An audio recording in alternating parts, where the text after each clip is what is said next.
우선 지난주에 했지만 다시 한번 우리가 다루는 큰 단락이 지금 11장부터 14장이 지금 하나의 큰 덩어리라고 했습니다. 그러니까 우리는 보통 이제 12장부터 14장까지를 성령의 은사를 다루는 장이라고 해서 한 덩어리로 많이 보죠. 11장까지 포함시키는 게 맞는 것 같고, 이 11장부터 14장까지 다루고 있는 내용들은 이렇게 얘기했죠. 질서 있는 예배. 그래서 11장 지난주에는 이 중에 두 가지였는데, 하나는 머리에 쓰는 문제. 예배를 드릴 때 당시 문화 속에서 자매인들이 머리에 뭔가를 써야 되냐 말아야 되냐 하는 거였고요. 좀 이게 어려운 거였죠. 그렇죠? 두 번째는 성찬. 고린도 교회가 성찬 예식을 무질서하게 해서 그로 인한 문제가 있었기 때문에 그걸 다뤘고요. 12장은 오늘 한 것처럼 성령의 은사를 개괄적으로 다루고, 14장은 그 성령의 은사 중에서도 특히 방언과 예언을 어떻게 질서 있게 교회 안에서 잘 덕이 되게 사용할 것인가 라는 걸 다루고 있고요. 그 사이에 바로 이 은사를 다루는 가장 핵심적인 원리인 사랑에 대해서 말하고 있다. 이게 지금 11장부터 14장까지 예배라는 문맥 속에서 고린도 교회가 질문하는 문제, 또는 고린도 교회 안에 있던 어떤 부족한 부분들을 바울이 짚어주는 그런 내용입니다. 자, 우선요, 이제 오늘 이걸 할 텐데, 그리고 이제 다음 주, 다다음 주까지 이 성령의 은사 얘기를 할 텐데요. 우선 편견을 하나 좀 없애고 가면 좋겠습니다. 그 편견이 뭐냐면, 우리 교회 분들은 별로 없을 수 있어요. 제가 사실 고린도서 12장 본문을 교회론하면서도 여러 번 다룬 것 같고요. 그래서 은사에 대해서도 제가 중간중간 말씀을 드렸기 때문에 크게 편견은 없을 것 같은데, 그래도 다시 한번 우리가 고린도전서를 앞에서부터 쭉 살펴보고 왔기 때문에 지금 이 부분을 이해할 때도 저는 여러분이 훨씬 더 이 본문을 균형 있게 볼 수 있는 그런 준비가 더 잘 됐다고 생각합니다. 그게 뭐냐면 요거에 대해서, 특히 요거죠. 특히 요거에 대해서 굉장히 이렇게 부정적인 생각을 가지고 있는 사람들이 많이 있습니다. 특히 개혁파 안에 한 큰 흐름 중에 하나가 은사 중단론이거든요. 어쨌든 그거와 함께 너무나 많은 이 질서 있는이 아니고 무질서한 은사주의자들이 코카콜라 방언을 하고 이런 엉터리를 너무 많이 했기 때문에, 현재도 하고 있고요. 이런 거를 잘못 사용한 것에 대한 그런 부정적인 경험들이 많아서 요거 자체에 대한, 또는 성령의 은사 자체에 대한 이게 좀 편견이 있어요. 이제 본인들은 아니라고 하시는데 제가 대화를 하면서 느끼기에는 분명히 좀 별로 이렇게 탐탁치가 않아요. 이런 거에 대해서. 그러다 보니까 그런 마음들이 여기를 해석할 때 당연히 감이 되죠. 그래서 어떤 식으로 해석하냐면, 한번 잘 들어보세요. 이 은사에 대해 다루고 있는 12장, 14장 해석할 때 기본 그 전제가 뭐냐면, 지금 고린도 교회 안에는 은사로 인한 심각한 무질서와 갈등이 있다 라는 걸 전제합니다. 여러분도 그런 것을 들어보실 수 있어요. 지금 고린도 교회 안에는 은사로 인한 문제가 아주 심각해요. 특히 방언으로 인한 문제가 아주 심각하다는 것을 가정합니다. 그러면서 바울이 이런 부분들을 다루면서 그런 무질서한 부분, 그것에 대해서 아주 강하게 질책한다고 해석을 해요. 그러면서 방언에 대해서도 바울의 입장은 별로 좋지 않다. 이건 정말 그렇게 얘기들 하십니다. 방언에 대한 바울의 관점은 굉장히 방언을 안 좋게 보고 있다. 라고까지 얘기하는 걸 제가 많이 봤습니다. 자, 근데 과연 그렇게 보는 게 맞는가? 여러분, 지금까지 고린도전서 1장부터 11장까지 온 걸 한번 잘 생각해 보시고 이제 고린도전서 12장, 14장을 보시면요. 이걸 하나 보셔야 됩니다. 뭐냐면 바울이 성령의 연사를 다루고 있는 이 부분에서 책망하는 구절이 없습니다. 제가 볼 때는 제가 다시 한번 오늘 준비하면서도 두세 번 봤는데 제가 볼 때는 이렇게 길게 은사의 문제를 다루면서 가르치고 권면하는 내용만 있지 고린도 교회를 아주 엄중하게 책망하는 구절이 제가 볼 때는 한 구절도 없습니다. 이게 앞에 나온 거랑 상당히 비교가 되는데요. 앞에서 바울이 고린도 교회를 여러 번 책망했습니다. 직접적으로. 예를 들면 분쟁해달라 1장부터 4장까지 초반에 길게 했던 분쟁해달라에서는 너희는 어린아이다. 그죠? 너희는 육신에 속한 자다. 너희가 이미 배부르며 왕노릇한다. 누가 너희를 남달리 구별했느냐? 왜 자랑하느냐? 여기 책망을 많이 합니다. 그들이 분쟁을 사역자들을 앞세우면서 분열하니까 이렇게 막 책망을 해요. 5장의 음행단락은 뭐 말할 것도 없죠. 전체가 다 책망이에요. 내쫓으라 이렇게 얘기하죠. 6장의 세상 법정에 송사하는 문제에서는 아니 너희가 이것도 판단을 못하느냐? 내가 너희를 부끄럽게 하려고 이런 말을 쓴다. 너희는 불의를 행하고 속이는구나. 이렇게 책망을 해요. 또 우리 얼마 전에 했던 8장, 10장에서 우상의 재물 문제에서도 뭐라고 하죠? 네 지식으로 믿음이 약한 자가 멸망하는 너희가 그리스도에게 죄를 짓는 것이다. 이렇게 책망을 합니다. 지난주에 했던 머리 가리는 문제, 사실 이거는 큰 문제도 아닌데도 이 문제에서도 남자가 머리에 뭘 쓰면 그 머리를 욕되게 하는 것이다. 너희 스스로 판단해라. 여자들이 머리에 뭘 쓰고 기도하는 게 마땅하냐? 남자가 뭐 머리에 쓰고 기도하는 것, 머리를 기르는 건 부끄러움이 된다고 너희 본성이 말하지 않느냐? 이 정도의 책망을 하고요. 성만찬에서는 내가 너희를 칭찬하지 아니하노니 이는 너희 모임이 유익이 못되고 도리어 해롭다. 그 내가 너희를 칭찬할 수 없다. 그래서 너희 중에 약한 자와 병든 자와 잠자한 자가 적지 않다. 이런 책망들이 계속 나와요. 고린도 교회가 문제가 많으니까요. 근데 이 부분에서는요. 그렇게 직접적으로 책망하는 내용이 없습니다. 물론 이제 바울이 얘기를 하면서 사랑을 말하고 있는 것이나 중간중간에 그 문맥을 보면 이 사람들이 은사를 충분히 성숙하게 이해하고 사용하지 않은 건 맞아요. 어느 정도 갈등이 있었고 어느 정도 무질서했어요.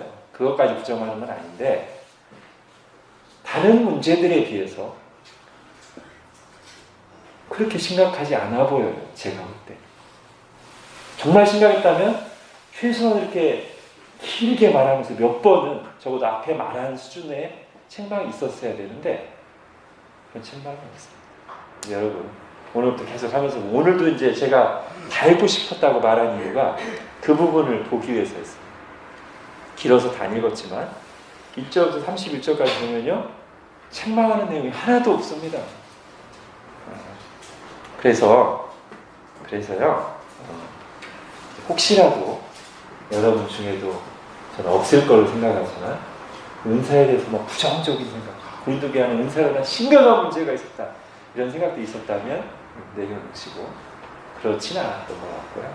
특히 바울이 방언에 대해서 부정적이었다? 저는 1%도 동의할 수가 없습니다. 나중에 14장 하시면서 볼 텐데 그런데 그런 해석들이 있어요. 실제로. 그래서 제가 미리 말씀드리는 겁니다. 자, 이제 1번부터 가보겠습니다. 바울은 성령의 은사를 주신 이유 및 은사의 종류에 대해 말합니다. 자, 성령의 은사에 대해 본격적으로 다루기에 앞서 2, 3절의 내용을 먼저 말한 이유가 뭘까요? 자, 2, 3절.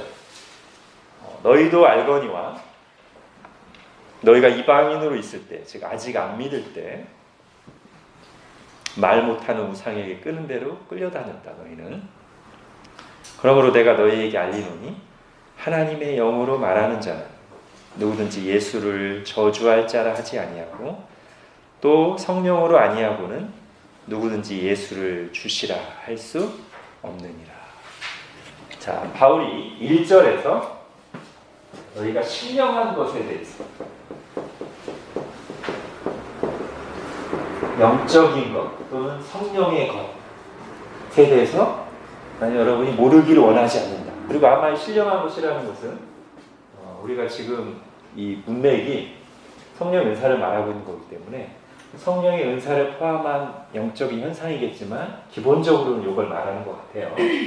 여러분이 성령의 은사, 성령이 어떻게 역사하심에 대해서 난 여러분이 알기를 원한다 하고서 이제 4절부터 성령의 은사에 대해서 본격적으로 얘기하는데 그 전에 2, 3절에 이 얘기를 딱 하고 간다는 거죠. 자, 여러분이 믿기 전에는 여러분은 우상이 이끄는 대로 끌려다녔다. 그래서 내가 여러분에게 성령 은사를 말하기 전에 먼저 얘기하는데 누구든지 하나님의 영, 성령이죠. 성령으로 아니하고는 예수님을 주님이라고 정말로 마음으로부터 고백할 수 없고 성령으로 말한다고 하면서 예수님을 저주할 자라고 예수님을 대적하는 그런 말과 행동을 할 수가 없다. 이런 말을 먼저 하고 간다는 거죠.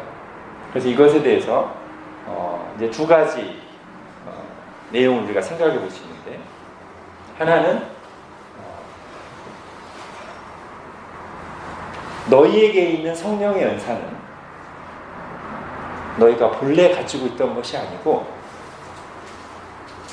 예수 그리스도를 믿을 때 나중에 주어진 것이다 라는 것을 바울이 표현하는 거예요. 너희는 원래 너희는 안 믿을 때는 전혀 예수 그리스도께 반응할 수 없었고 오히려 우상이 끄는 대로 끌려다녔다. 지금 여러분 속에 성령의 은사가 있는 그런 성령의 은사에 나타나는 것은 너희가 원래부터 가지고 있는 게 아니라 너희가 안 믿을 때는 없었던 그 현상이 예수님을 믿을 때 성령을 통해서 온 것이다 라는 것을 말하고 것이고요. 또 한편으로는 이런 해석도 가능합니다. 이제부터 본격적으로 이런 신령한 것, 영적인 현상들에서 얘기할 텐데 사실 이게 이런 영적인 현상이 기독교에만 있는 것은 아닙니다. 그래서 방언을 비판하시는 분들 중에는 그 얘기를 꼭 하시거든요. 방언이 다른 종교에도 있다는 거. 네, 그건 맞는 말입니다. 그래서 지금 바울이 이제부터 성령의 은사들, 이 영적인 것에 대해서 본격적으로 말하기에 앞서 가장 중요한 원리, 아웃라인을 말해주는 거예요. 너희들이 어떤 영적인 현상이 일어난다고 해서 그게 다 하나님으로부터 왔다고 말할 수 없고 가장 중요한 게 있다. 그것은 예수 그리스도를 어떻게 알고 그분께 어떻게 반응하느냐가 너희들에게 또는 사람들에게 나타나는 영적인 현상들이 정말로 성령으로부터 온 것인지 아닌지를 구분하는 가장 중요한 척도라고 했습니다. 그죠? 뭐 기적을 행한다고 해도요. 이 사람이 정말 마음으로부터 예수님을 나의 주님으로 고백하지 않으면서 나타나는 기적이라면 이게 어떻게 하나님으로부터 왔다고 우리가 말할 수 있겠는가? 요한계시록이나 다른 데 봐도 사탄도 광명한 천사로 자기를 가장해서 하늘로부터 불을 내리는 기적까지 할 수 있다고 했으니 우리가 그 기적 자체 어떤 영적인 현상만 가지고 은혜 받았어 하나님으로부터 왔다라고 섣불리 말할 수 없다는 거예요. 가장 중요한 시금석이 있다는 거예요. 그 사람이 정말 마음으로부터 예수님은 주님이시다. 그건 신앙 고백이냐 저는 이것을 조금 더 확장해서 은사뿐만 아니라 여러 가지 종교적 활동과 열심, 심지어 선행까지, 도덕적인 선행까지도 이게 있어야 진짜 은혜 받고 하나님으로부터 온 것이지 예수님은 주님이시다.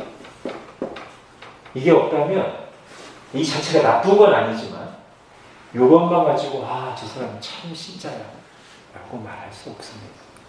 이게 없으면 아닙니다. 간디 얼마나 훌륭한 사람입니까? 세상적인 기준으로 종교활동을 열심히 하고, 그죠? 이게 아니지 않나?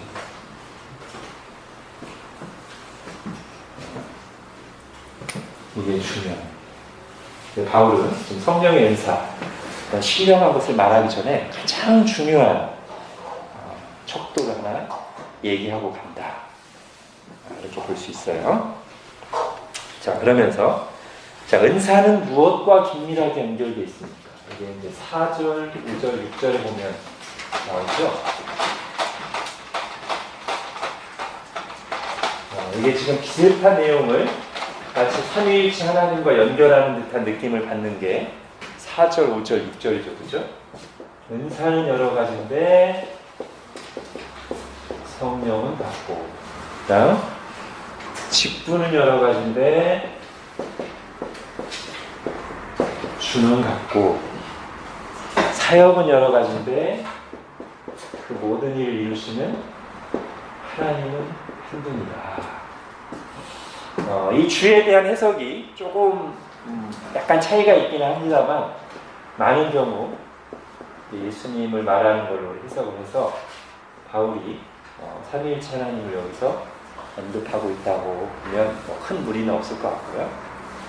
자, 근데 지금 여기서 살펴보려고 하는 것은 요 세 가지, 요 세 가지가 서로 긴밀하게 연결되어 있다는 것이죠. 물론 모든 직분이 다 어떤 특정한 인사가 있어야 된다고는 생각하지 않습니다. 그러나 어떤 직분들은 어떤 은사가 있어야만 할 수 있는 직분들이 분명히 있습니다. 그리고 그 은사를 가진 그 직분자가만 할 수 있는 사역들이 있습니다. 오늘 본문도 아까 앞에서 한 것처럼 앞에는 은사 목록을 쭉 얘기하고 뒤에는 그거와 연결되는 것으로 보이는 직분 목록을 얘기하죠. 그래서 이게 관련이 있는 거예요. 특히 어떤 직분, 어떤 사역들은 반드시 그거에 걸맞는 은사가 있어야 가능하다고 할 수 있습니다. 그게 없이 그 직분을 맡거나 사역을 하면 본인도 힘들고요, 다른 사람도 힘듭니다. 이게 사실 세상에서도 약간 적용될 수 있는 건데, 제가 이과를 공대를 나왔잖아요. 제 적성이 이과가 아니거든요. 근데 그냥 제가 중고등학교 때까지 그런 거에 대한 감각이 별로 없어서 그냥 제 형이 이과 가니까 저도 이과 갔어요. 4년 내내 힘들었습니다. 그거랑 마찬가지죠. 이 교회 안에서 은사와 직분 사역도 다시 한번 말씀드리지만 모든 직분, 모든 사역이 그런 건 아닙니다. 근데 어떤 직분과 어떤 사역은 은사와 긴밀하게 연결되어 있어서 그 은사가 없으면 어렵습니다. 일을 하는 사람은 지치고요, 교우들은 힘듭니다. 예를 들면 이제 제 경우도 하죠. 목회자가 말씀을 잘 깨닫고 이해하고 가르치는 은사가 없으면 참 선량하고 좋으신 분이라고 해도 본인도 힘들고 교회도 힘듭니다. 페북에서 유명한 고신 교수님이 그와 관련된 글을 작년인가 쓰신 걸 제가 본 적이 있습니다.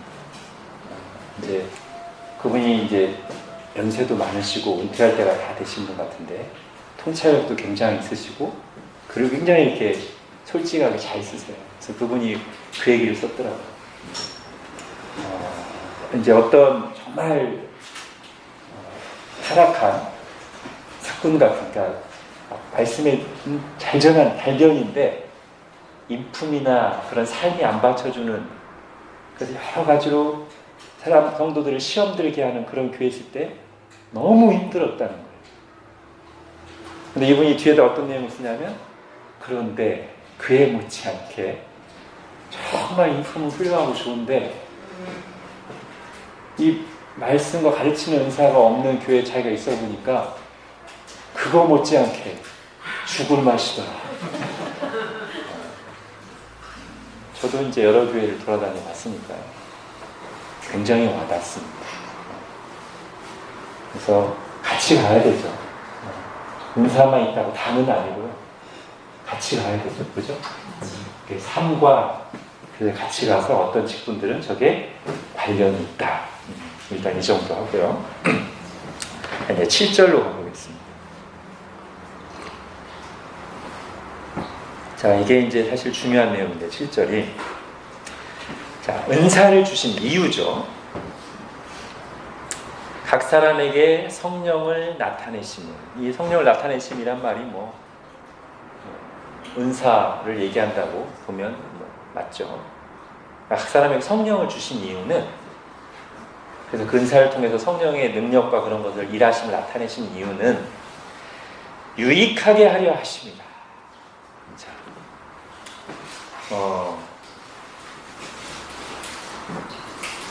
제가 이제 그 성경 공부를 준비할 때 온라인 성경을 인터넷에 딱 켜놓고요.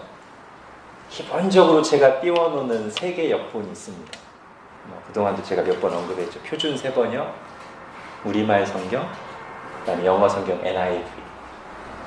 이 3개는 제가 이제 기본적으로 띄워놓고 하고 어쩌다가 이제 원어 보고 그러는데 이 7절 같은 경우는 이제 역본과 원어를 봐야 돼요. 왜냐하면 이 개역 개정만으로 약간 의미가 불분명해요. 각 사람에게 성령을 나타내시 주는 것은 유익하게 하려 합니다. 이게 사실 이 고린도서 12장을 이해하는 굉장히 중요한 부분인데, 이 유익이 그 은사를 받은 사람의 유익인가 할 때 그게 아니거든요. 근데 이 개역개정 번역만으로는 그런 해석이 가능한 번역이에요. 성령 은사를 주신 것은 유익하게 하기 위해서. 나에게 은사를 주신 것은 나 영적으로 유익하게 하려고구나. 그게 아니거든요. 그렇게가 아니에요. 자, 제가 하나씩 다 읽어드리겠습니다. 표준 세번역. 각 사람에게 성령을 나타내시는 것은 공동의 이익을 얻게 하려고 하시는 것입니다. 우리말 성경. 각 사람에게 성령을 나타내시는 것은 성도 공동의 유익을 위한 것입니다. 자, NIV 영어 성경은 뒷부분만 읽겠습니다. Given for 뭐뭇을 위해 주어졌다. 뭐냐면 the common good, 공공의 선. 그러니까 지금 이 세 역본이 다 똑같이 공동의 이익, 성도 공동의 유익, common good 다 똑같이 말하고 있어요. 이게 원어로는 이제 숨패론인데요. 이 숨이라는 접두어가 그런 의미를 가지고 있는 거예요. 공공의, 함께. 즉, 이제 앞으로 이제 이 은사가 나오는 장들을 쭉 하고 사랑장 하고 14장 하면 더 선명해지겠습니다만, 은사를 주신 이유가 뭐냐? 교회의 유익을 위해서입니다. 그거예요. 나에게 은사를 주신 이유가 뭐냐? 교회 전체의 유익을 위해서. 저 형제에게, 저 자매에게 은사를 주신 이유가 뭐냐? 우리 교회 전체의 유익을 위해서요. 이게 아주 중요합니다. 하나님의 영광을 위해, 교회의 유익을 위해, 다른 사람들을 섬기라고 내게 은사와 재능과 소유를 주셨다는 의식이 우리에게 꼭 있어야 되고, 특히 오늘날 너무 필요합니다. 오늘날은 너무 개인주의로 가고 있기 때문에 이 의식이 희박합니다. 왜 내 거를 다른 사람 위해서 쓰고 헌신해야 돼? 이게 오늘날 너무나 자랑스러운 자기 주장이기 때문에 우리는 이것을 잘 생각해야 됩니다. 내게 뭔가를 주신 이유는 은사뿐 아닙니다. 내게 뭔가를 주신 이유는 공공의 이익을 위해서입니다. 하나님의 뜻을 이루기 위해서입니다. 이걸 놓치면 안 됩니다. 조금 더 구체적으로 해보면요. 잘못된 두 가지 태도가 있을 수 있겠죠. 은사나 어떤 하나님으로부터 받은 것 또는 교회 안에서의 모습에서 잘못된 두 가지 태도가, 하나는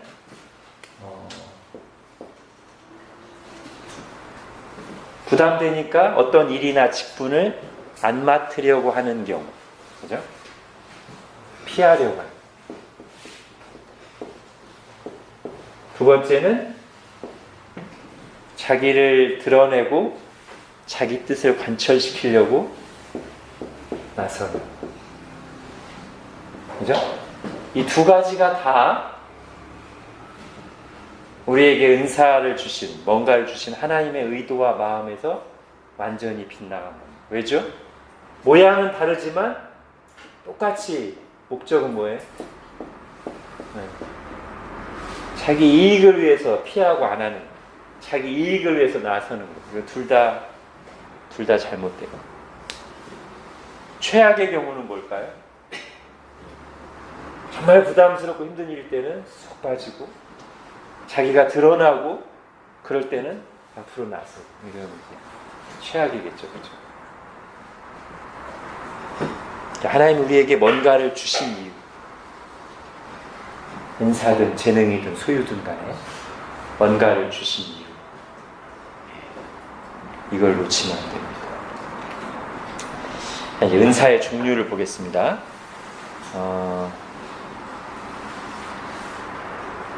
이 부분은 이제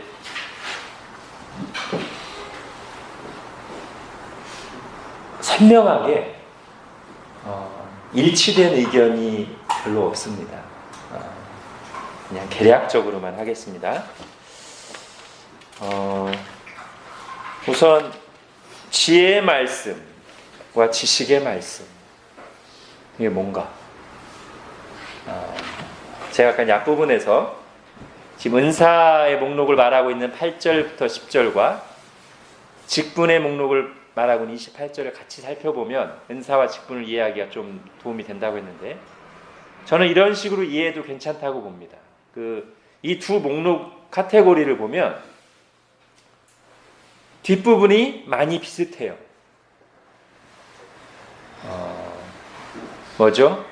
병 고치는 거, 능력 행하는 거, 방언들, 이것이 중간부터 뒷부분까지 나오죠. 은사 목록에도 나오고 직분 목록에도 나와요. 그렇죠?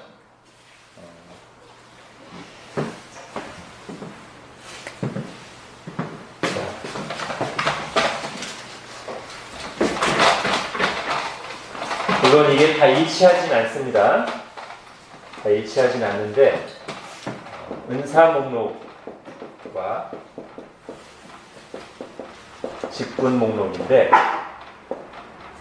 일단 앞에를 좀 띄워두고요. 중간 이후로 많이 겹치는 게 병고침, 능력, 방언이에요. 근데 잘 보시면 이런 것들은요, 여기서 똑같은 내용이 나오는데 받을 때 병 고치는 직분이 없어요. 그죠? 그러니까 그냥 병 고치는 자 이렇게 나와요. 능력 행하는 자, 방언하는 자 이렇게 나온단 말이죠. 이건 이거에 일대일로 그대로 해당되는 직분이 없으니까요. 근데 이 앞부분은 직분명이 나와요. 뭐죠? 사도, 선지자, 교사. 이것들은 이제 아주 분명하게 존재하는 직분명이죠. 그러면서 요 은사 앞부분에 뭐가 있냐면 지금 우리가 방금 살펴보기 시작한 지혜의 말씀, 지식의 말씀이 있단 말이죠. 그래서 이걸 뭐 100% 그렇다고 말하기는 어렵지만 저는 좀 이렇게 느슨하게 이렇게 연결된 것이 아닌가. 그래서 이게 정확히 뭐 지혜는 뭐고 지식은 뭐고 정확히 설명하기는 어렵지만 대략적으로 이 은사들은 이런 직분과 연결되는 은사가 아니겠는가. 말씀을 잘 이해하고 가르치는 그런 종류의 은사로 보면 큰 무리가 없지 않겠는가. 이 정도로만 하겠습니다. 예. 뭐 자세히 일치된 정리된 의견이 사실 없습니다. 병 고치는 거야 뭐 어렵지 않고요. 그럼 능력은 뭔가? 믿음부터 할까요? 믿음. 그 9절에 나오는 다른 사람에게는 같은 성령으로 믿음을, 은사 목록에 지금 믿음이 나왔어요. 그래서 이거는 거의 일치된 의견이 있습니다. 뭐냐면 여기서 말하는 믿음이 모든 신자에게 주어진 구원 얻는 믿음을 말하는 것이 아니라는 것만은 분명하다. 이것에 대해서는 거의 일치된 의견입니다. 그죠? 이게 어떤 일부 사람에게 주어진 은사로서의 믿음이라고 하면 나머지 성경 모든 것과 지금 안 맞습니다. 그거보다는 아마 이런 구절과 좀 연결하면 맞지 않을까. 예수님께서 너에게 겨자씨만한 믿음이 있다면 이 산더러들이여 바다에 던지라. 그래서 칼빈도 그렇게 말했고요. 이 믿음은, 여기서 말한 믿음은 구원 얻는 믿음과 별개의 특별한 이적을 행하는 믿음이라고 보면 되지 않겠는가, 이렇게 얘기했고요. 병 고치는 사는 뭐 쉬운 거. 그러면 능력은 뭔가? 이렇게 믿음을 이적을 행하는 믿음이라고 하면 능력은 또 약간 헷갈리죠, 그죠? 그래서 보통은 이 능력을 많이 얘기할 때 예수님께서 제자들을 전도여행을 보내실 때 귀신을 내어 쫓는 권세도 주셨다는 말이 있잖아요. 네, 그런 거랑 연결을 많이 하는 것 같아요. 개혁판에서 해석은. 그래서 칼빈은 이제 어떻게 또 정리했냐면 이 두 가지는 긍정적인 능력, 요거는 악한 권세를 대적하고 이렇게 벌주는 그런 종류의 능력. 이거 그냥 하나의 견해입니다. 이건 그냥 견해예요. 네. 확정적으로 말할 수는 없고요. 그 다음에 분별. 어떤 사람에게는 영을 분별하는. 이것도 특정해서 확정적으로 말하기가 좀 쉽지 않은데, 일단은 그냥 이 말 자체를 우리가 그냥 평범하게 생각하면 영들을 분별한다. 그러면 참 예언과 거짓 예언, 좀 더 나가서 참 선지자와 거짓 선지자를 분별하는 능력, 이런 견해들이 있는데 그럴 수도 있어요. 근데 조금 요 영분별이 실제로 위험하게 사용되는 경우들이 많아서 쉽지가 않은 거예요. 그러니까 이런 거죠. 직통계시파들이 내 영분별의 은사를 받았다. 사람 딱 보면 진짜 가짜 이렇게 하기 시작하면 이게 위험해지는 거거든요.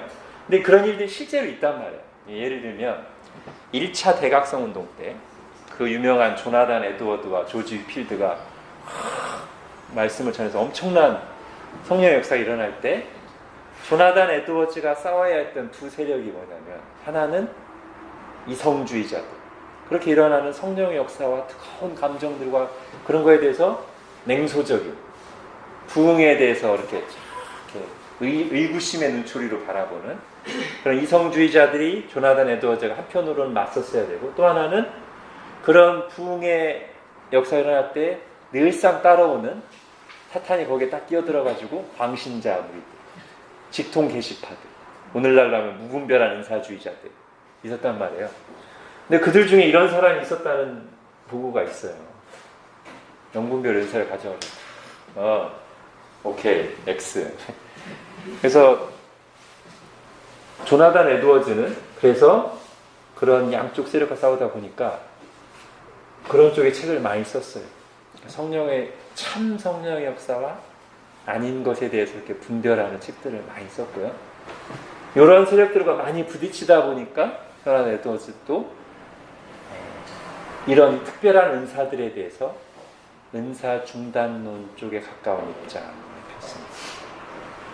물론 신중해야 된다는 말을 덧붙이긴 했지만 어쨌든요. 그래서 우리도 오늘날 이런 거에 대해서 정확히 이거다라고 이런 거야 뭐 뻔한 거지만 말하기가 좀 쉽지 않고요. 요거는 이제 어렵지는 않는데 과연 오늘날에도 방언의 은사가 있냐는 문제가 이제 남죠. 이건 나중에 조금 더 하겠습니다. 자, 그래서 은사의 종류는 이 정도로 하고요. 자, 이제 2번으로 가겠습니다. 바울은 성령의 은사를 이해하는 바른 태도를 가르치기 위해 몸과 지체의 비유를 길게 반복합니다. 예. 아까 앞에서도 했죠. 이게 지금 핵심이라고요. 자, 성령의 은사를 몸의 지체에 비유함으로써 바울이 결국 강조하고 싶은 것은 무엇입니까? 자, 12, 13절을 한번 보겠습니다. 12, 13절 같이 한번 읽겠습니다. 시작. 몸은 하나인데 많은 지체가 있고 몸의 지체가 많으나 한 몸인과 같이 그리스도도 그러하니라. 우리가 유대인이나 헬라인이나 종이나 자유인이나 다 한 성령으로 세례를 받아 한 몸이 되었고 또 다 한 성령을 마시게 하셨느니라. 예. 자, 여기서 몸과 지체라는 말 말고 이 두 구절에서 제일 많이 나오는 단어가 뭡니까?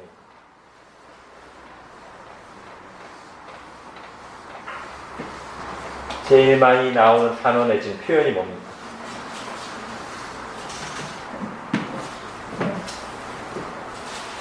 하나 아닙니까? 하나, 한 몸, 한 성령, 한 몸, 한 성령, 그죠? 바울이 지금 강조하는 게 여기에 있습니다.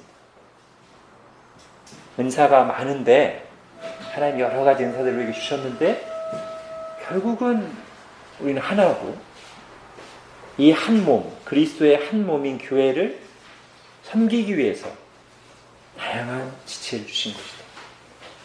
그래서 바울이 볼 때 이 몸과 지체의 비유는 이 성령의 은사를 이해하고 이 성령의 은사를 교회라는 맥락 속에 설명하기에 너무 좋은 비유인 거예요. 한 몸인데, 한 사람의 몸인데 여기에 다양한 손가락, 팔, 심장, 눈, 코, 입에 지체가 있어서 이게 결국 다 있어야만, 다 각자 자기 기능을 발휘해야만 정상적인 몸의 기능을 할 수 있는 건 아니며 이 모든 기능들을 가진 것이 결국 하나의 몸 아닌가. 이게 바로 교회 안에 여러 가지 성령의 은사를 주신 하나님의 의도가 아닌가. 바울이 이것을 계속 얘기하는 거예요. 12절부터 시작해서 끝까지요. 그렇죠? 자, 그래서 그 얘기를 하면서 이제 어디까지 가냐면 13절에 유대인, 헬라인, 종, 자유인까지 이제 가는 거예요.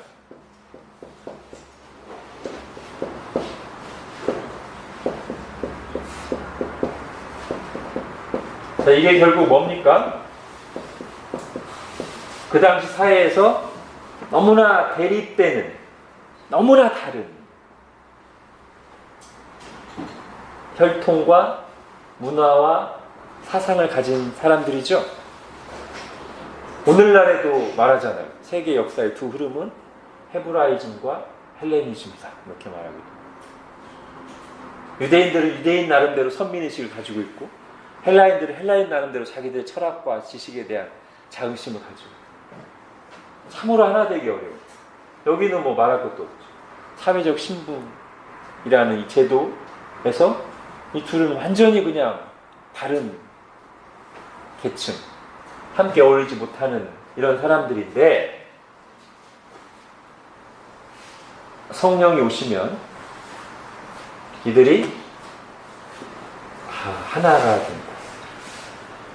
즉 어떤 세상의 벽들, 문화, 편견 이런 것들을 다 없애주는 역할을 하는 것이 성령이다.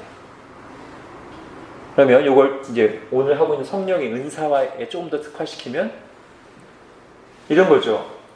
유대인들이 교회 안에서 유대인 기독교인들이 종교적인 어떤 우월감을 가지고 있어요.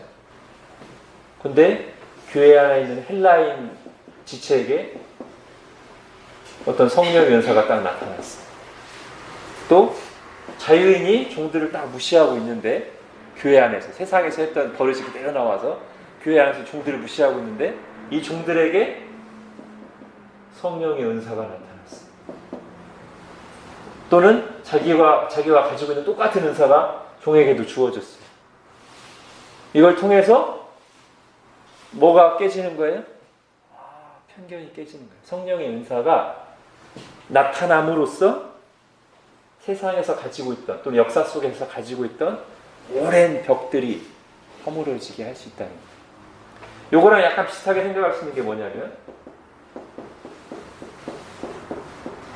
고넬료 전도할 때잖아요. 이 은혜가 충만했던 예루살렘 교회 교인들, 심지어 사도들도 여전히 이방인들에게는 복음을 전할 생각을 못하고 있었어요. 하나님이 막 환상을 보여주시고 말씀하시고 강권에서 고넬료 집에 갔어 말씀을 전하면서도 여전히 마음 한켠에는 의구심이 있어요. 근데 언제 그게 완전히 깨지죠? 고넬료에게 자기들에게 임한 것과 같은 성령이 임하시는 걸 보고 와 그때 베드로의 편견이 유대인으로서의 그런 잘못된 그 선민의식이 그때 완전히 깨지거든요. 그거랑 이제 비슷한 거예요. 지금 바울이 말하는 거예요. 성령을 똑같이 밖으로는 뭐예요? 세례를 받고 안으로는 성령을 마셔서 안팎으로 완전히 성령의 사람이 돼서 그런 점에서 우리는 똑같이 어떤 인종이든 사회에서 어떤 계층이든 간에 다 우리는 그리스도 안에서 하나다. 그것을 보여주는 아주 중요한 것 중에 하나가 성령의 은사다. 자, 그래서 저는요, 이 12, 13절에서 바울이 성령을 강조하면서 말하고 있는 이 내용들이 결국 우리가 이제 교회를 할 때 말했던 교회의 특징 세 가지 있죠. 사도신경에 나온 거룩한 공예화를 원어로 잘 풀어보면 하나의 거룩하고 보편적인 교회, 그죠? 이게 우리 교회론 할 때 한 거잖아요. 교회의 세 가지 특징. 우리말로는 번역이 약간 애매해서 사도신경에 거룩한 공예화라고 하지만 영어로는 또는 더 거룩한 holy 맞죠? holy 보편적인 catholic 또는 universal 하나의 거룩하고 보편적인 교회를 믿사오며 이게 우리가 사도신경 고백할 때마다 하는 고백이란 말이에요. 근데 지금 바울이 12, 13절에서 말하는 내용이 이것들을 다 담고 있는 것 같아요. 제가 볼 때는 하나임을 강조했고요. 하나임을 강조했고 또 하나는 보편적인 교회, 유대인이나 헬라인이나 종이나 자유인이나 어느 민족 어떤 문화에서는 보편적인 교회. 세상에서는 이런 거에 대해서 편견을 가지고 막혀있지만 거룩한 교회는 세상과 다르게 거룩한 영이신 성령에 의해서 하나 돼. 그죠? 바울이 지금 여기서 사도신경이 나타난 그런 교회 특성을 잘 보여주고 있다고 여겨집니다.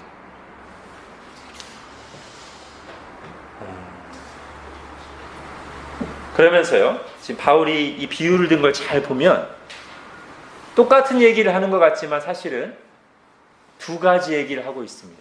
즉, 지금 발이 아니고 손이 아니니 뭐 손이 눈더러 이게 다 비슷한 내용 같잖아요. 잘 보면 두 가지를 바울이 분명하게 나눠서 얘기하고 있습니다. 그러니까 하나는 15절부터 18절까지 말하는 거하고 그 다음에 21절부터 25절까지 말하는 게 좀 다른 내용이에요.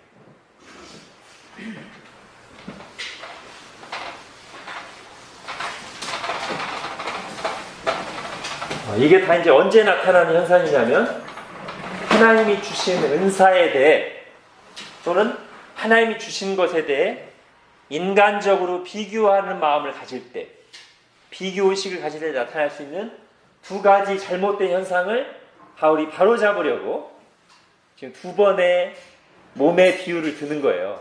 언뜻 보면 이게 비슷한 내용 같은데 두 가지 현상이 있어요. 하나는 뭐냐면 자, 우리 비교의식한테 나오는 게 하나의 현상이 뭐예요? 시기심이죠. 그죠? 시기 질투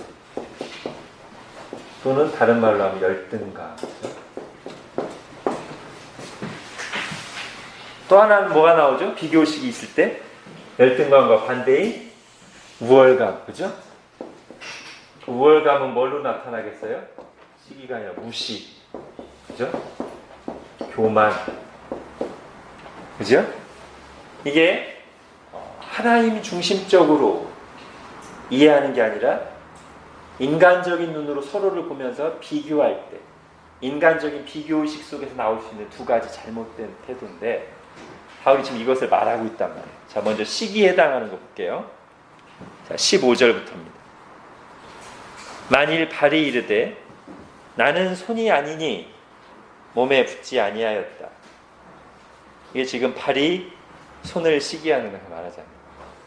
그래, 손 잘났어. 손들끼리 해. 나는 아니야. 16절은 이제 귀가 또 눈을 시기하는 거죠. 귀가 이르되 나는 눈이 아니니 몸에 붙지 아니하였다. 그래, 눈 잘났어. 네가 눈에 보면서 중요한 역할 하지? 그래, 알았어. 나는 뭐 아무것도 아니야. 나는 이 몸의 구성원도 아니고 난 아웃사이더야. 네, 그러고 있는 거예요. 이런 현상들이 나타날 수 있다는 거예요. 인간적으로 비교하면. 인간적으로 비교할 때 저 사람은 은사도 있고 능력도 있으니까 열심히 하는 거고요. 저는 아니거든요. 저 그냥 조용히 있을게요. 열심히 하시는 분들이 다 알아서 하세요. 이렇게 하면서 하나님이 자기에게 주신 작은 은사들, 세상적으로 볼 때 그런 것들을 사용하지 않고 묻어두고 부정적이고 삐딱한 마음, 피해의식을 가지고 있는 것은 다르지 않다는 거예요. 그러면 하나님이 뭐라고 하실까요? 하나님은 들으라고 귀의 역할을 주시고 걸어다니라고 다리에 발의 역할을 줬는데 그 귀는 교회 안에 있는 어떤 눈의 역할을 하는 지체와 계속 비교하면서 왜 하나님 나에게 눈 역할을 안 주시고 귀 역할을 주셨을까? 그러면서 귀로서 해야 될 역할을 하나도 하지 않고 맨날 눈 역할하는 형제만 부러워하거나 시기하거나 괜히 삐딱하게 부르고 하나님 왜 저 사람에게 손의 역할을 하면서 나는 아무것도 안 줬지 않고 자기에게 발의 역할이 있음을 모르고 아무것도 하지 않고 불평불만만 하고 있으면 하나님 뭐라고 하실까? 그 달란트 비유에 나오는 사람 비슷하게 나는 1달란트밖에 안 받았는데 5달란트, 2달란트 다 북치고 장구치고 다 하라고 그래. 하나님 뭐라고 하세요? 1달란트 받은 사람 악하고 게으른 종. 그럴 수 있습니다. 여기에 있는 사람은 자기는 늘 피해의식에 쌓이고 자기는 잘못한 게 없는 것 같지만 하나님이 볼 때는 아주 큰 잘못을 범하고 있는 사람이에요. 하나님이 분명히 우리에게 주신 것들이 있는데 각자 역할과 위치가 있는데 만족하지 못하고 괜히 비교하면서 열등감에 빠져서 불평불만하고 그러면 하나님 보실 때는 악하고 게으른 종일 수 있다고. 그러면서 이제 바울이 말하는 거예요. 17절에 만일 온몸이 눈이면 듣는 곳은 어디? 다 다 그 역할만 하려고 하면 교회 안에서 마치 온몸이 눈인 거랑 뭐가 틀리냐 이거. 하나님이 다 알아서 각자에게 각자 역할과 은사와 할 일들을 주셨는데 이렇게 얘기하는 것이죠. 18절에 하나님이 그 원하시는 대로 지체를 각각 몸에 두셨으니 각자의 자기 역할을 충성스럽게 하면 주님의 때 잘하였도다 충성된 종아라고 하실 텐데 왜 그렇게 사람하고 비교만 하면서 열등감에 빠져서 맨날 그러고만 있는가. 그런 거고요. 두 번째, 21절부터 나오는 건 좀 다른 거예요. 2번이란 말, 21절부터. 이거는 무시한, 눈이 손더러, 이제 그죠? 잘난 눈이, 더 좋은 은사처럼 보이는 눈이, 그보다 덜해 보이는 손더러, 에이 쓸데없다. 무시하는 거예요. 또 머리가 더 잘나고 두드러진 역할을 하는 것처럼 보이는 머리가 그렇지 않은 세상적으로 볼 때 하찮아 보이는 별 필요 없어 보이는 발더러 에이 쓸데없다 이렇게 하면 안 된다는 것이죠. 두 번째 비유는 여기에 해당돼요. 우월감에 빠져서 하나님이 은사를 주신 이유는 앞에서도 얘기했지만 자기 유익을 위해 주신 게 아니고 교회를 위해서 다른 사람을 섬기라고 주신 건데 그것을 자기 자랑거리로 삼으면서 다른 지체들을 무시하는 것은 하나님의 의도와 마음에서 완전히 빗나간 악한 행동입니다. 하나님이 가장 싫어하시는 교만이란 말이죠. 오히려 연약한 지체들을 돌보고 섬기는 역할을 해야 된다는 것이죠. 이 두 가지를 지금 바울이 말하는 것입니다.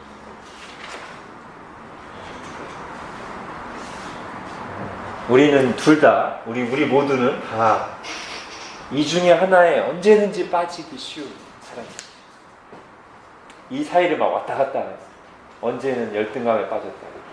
어떤 부분에서 막 업됐다.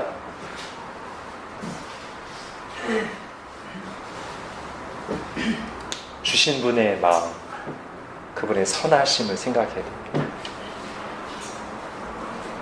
그러면 하나님이 정말 어떤 은사를 그렇게 하나님의 마음에 맞게 드릴 때 하나님 영광 받으시고 풍성하게 사용하시고 때로는 은사를 많이 가지고 있는 사람보다 그 세상적으로 볼 때 작은 자를 통해서 하나님이 훨씬 더 하나님의 하나님 되심을 드러내시고 영광을 받으시죠. 그걸 정말 믿어야 돼요. 자, 이 얘기를 이제 쭉 하고 나서요. 다시 한번 마지막에 또 얘기하는 거죠. 28절부터. 은사가 아닌 이제 직분으로 다 사도겠느냐? 다 선지자 역할을 해야 되겠느냐? 다 교사해야 되느냐? 아니다. 인 거죠. 답은 안 나왔지만 답은 아니다죠. 그죠? 아니다. 다 그 역할 해야 되는 거 아니다. 오히려 다 그 역할 하면 교회는 더 이상 교회 역할을 하지 못하게 된다. 자, 그런데 이제 바울이 이제 뒤에 이런 말을 또 붙입니다. 31절에. 너희는 더욱 큰 은사를 사모하라. 여기서 이제 열어놓는 것이죠. 한편으로는 하나님이 은사를 주권적으로 주시지만 또 은사는 구할 수 있는 것이기도 하다는 것을 열어놓습니다. 근데 그 마음은 어떤 마음이어야 돼요? 지금 이 앞에서 말한 내용이 적용된 마음. 즉, 나도 좀 저 사람처럼 이렇게 앞에 나와서 뭐 하고 싶어. 이런 마음이 아니라 정말 교회를 유익하게 하고 싶은 마음으로 주님께 은사를 구할 수 있겠죠. 그럼 또 하나님의 뜻 가운데 주실 수도 있을 것입니다. 그러나 이런 마음들에서 오는 은사를 구하는 것이라면 성경 다른 곳에서 말한 정욕에 쓰려고 잘못 구함이라 해당되는 케이스겠죠. 자, 그걸 다시 한 번 더 분명히 하기 위해서 바울이 마지막으로 덧붙이는 말은 이겁니다. 내가 또한 너희에게 가장 좋은 길을 보이리라. 영어로도 그렇게 되어 있습니다. Best way. 가장 좋은 길. 그러면서 이제 우리 다음 주에 할 사랑장으로 넘어가는데, 자, 여기서 잘 단어를 보세요. 더욱 큰 은사를 사모하라고 가장 좋은 길이라니까 어떤 사람들이 그냥 대충 보고, 아, 사랑이 최고의 은사구나. 아닙니다. 사랑은 은사가 아니고 가장 좋은 길이에요. 은사를 사용하는 가장 좋은 최고의 원리로서 사랑을 제시하는 거지, 사랑이 지금 31절 앞에 나오는 더욱 큰 은사에서 더욱 큰 은사가 아닙니다. 사랑은 은사가 아니고요, 은사를 수행하는 최고의 길이에요. 이거 구분하셔야 돼요. 31절을 그냥 대충 보고 묶어가지고, 아, 더욱 큰 은사, 제일 좋은 거 사랑을 구하라고 하시는 분은 아닙니다. 아니에요. 자, 그래서 성령의 은사를 이해하고 사용하는 올바른 자세 정리하면, 제일 중요한 것은 하나님의 주권과 역할의 다양성을 인정하라는 것이고요, 교회를 위해서 주셨다는 것이고요, 은사는. 그래서 그 뒤에 이제 덧붙일 수 있는 것은 그 은사의 목적에 맞게 은사를 사모하고 구하는 것이 또 허용되어 있고요. 그러면서 사랑의 자세로 은사를 사용하는 것이 하나님이 기뻐하시는 길이다. 이렇게 정리하면 되겠습니다. 그 다음 주에 사랑장을 하겠습니다.